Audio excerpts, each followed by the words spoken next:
Jesús García delivers a searing critique of federal overreach, tying the tragic killing of Renee Good in Minneapolis to broader patterns of abuse by ICE and CBP across the country.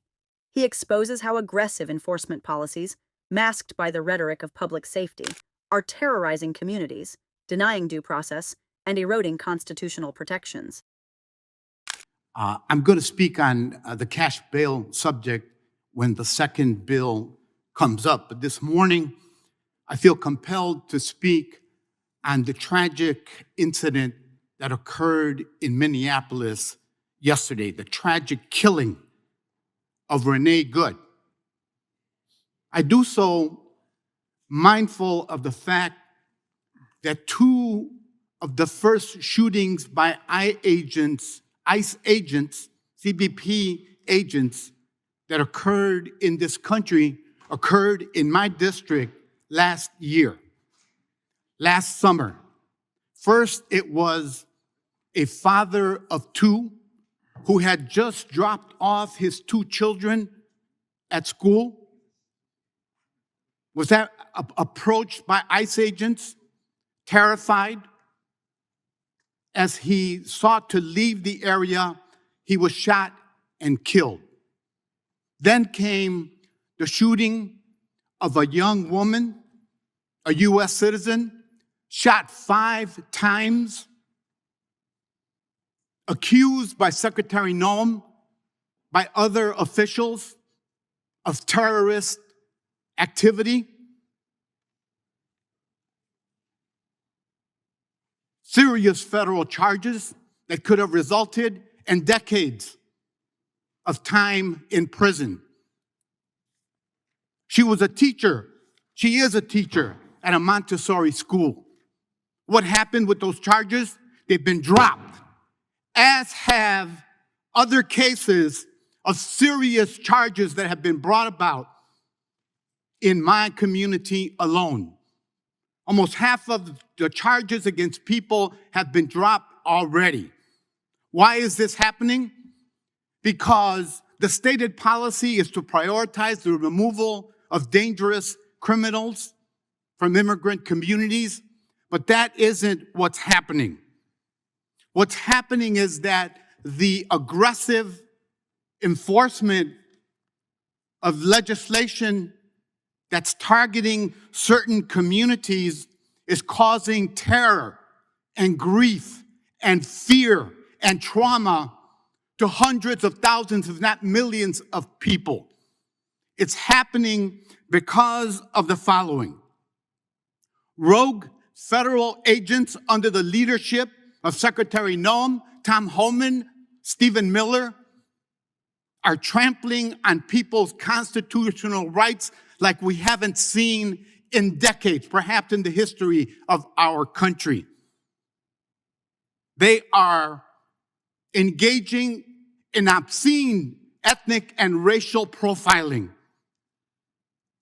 They are denying due process to people when apprehended.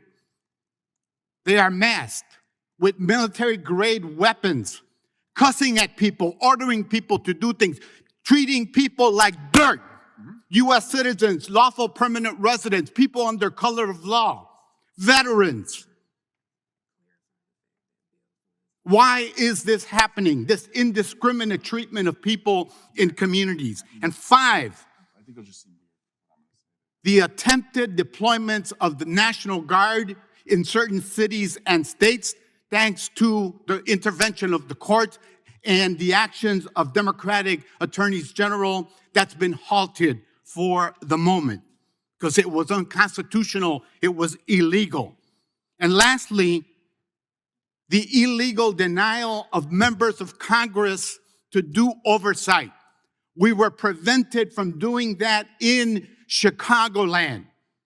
4 members of Congress, we took our IDs, we had our pins, we identified ourselves. We were denied that. We had to wait for lawsuits that endured 6 months to have the ability to finally do our job and oversight.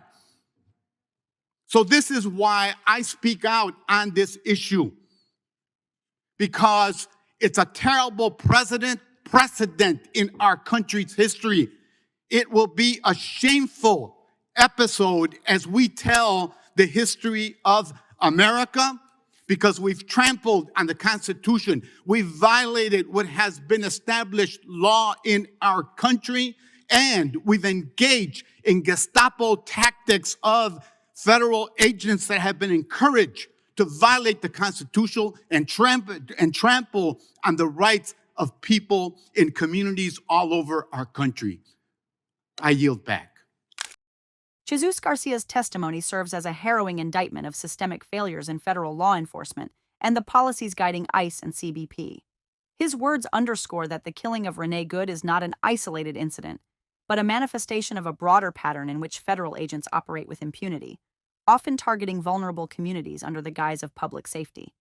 Garcia contextualizes this within a disturbing trend of aggressive and militarized enforcement, showing how policy directives meant to remove dangerous criminals from communities instead produce widespread trauma, fear, and insecurity.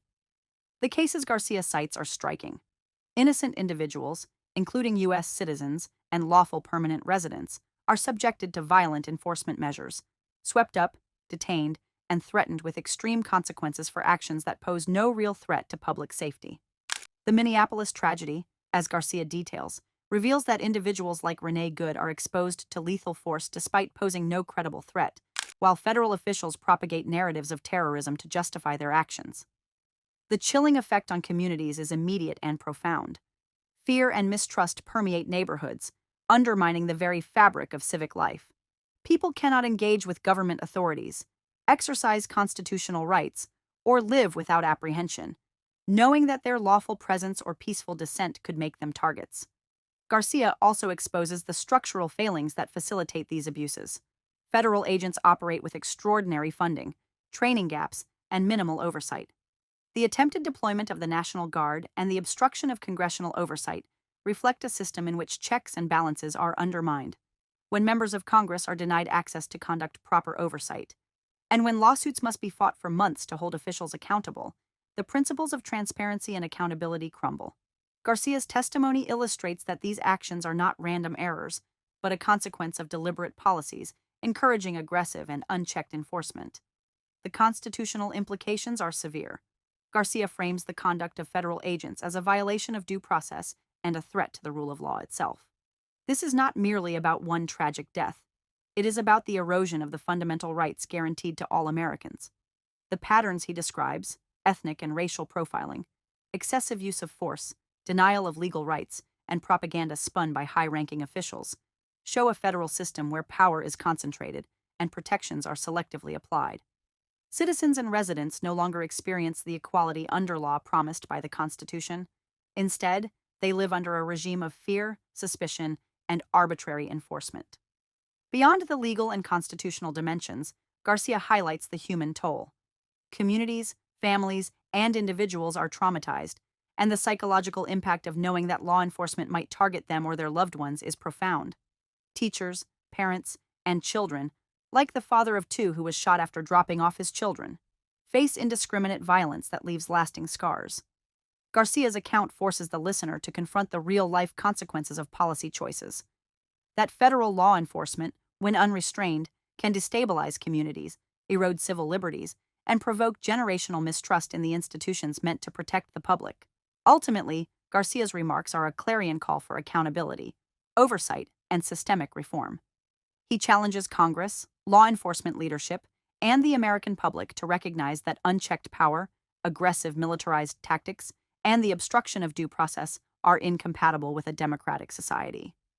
The killing of Renee Good, the threats to ordinary citizens, and the obstruction of congressional oversight exemplify a crisis in governance, one that demands urgent attention. Garcia's testimony underscores that without immediate corrective action, these patterns will persist, resulting in more loss of life, more fear, and further erosion of constitutional protections. His conclusion is unambiguous. The United States cannot allow the normalization of unchecked federal authority and violent enforcement, and it is the responsibility of this committee, and all of Congress, to act decisively to restore accountability, protect civil liberties, and reaffirm the rule of law.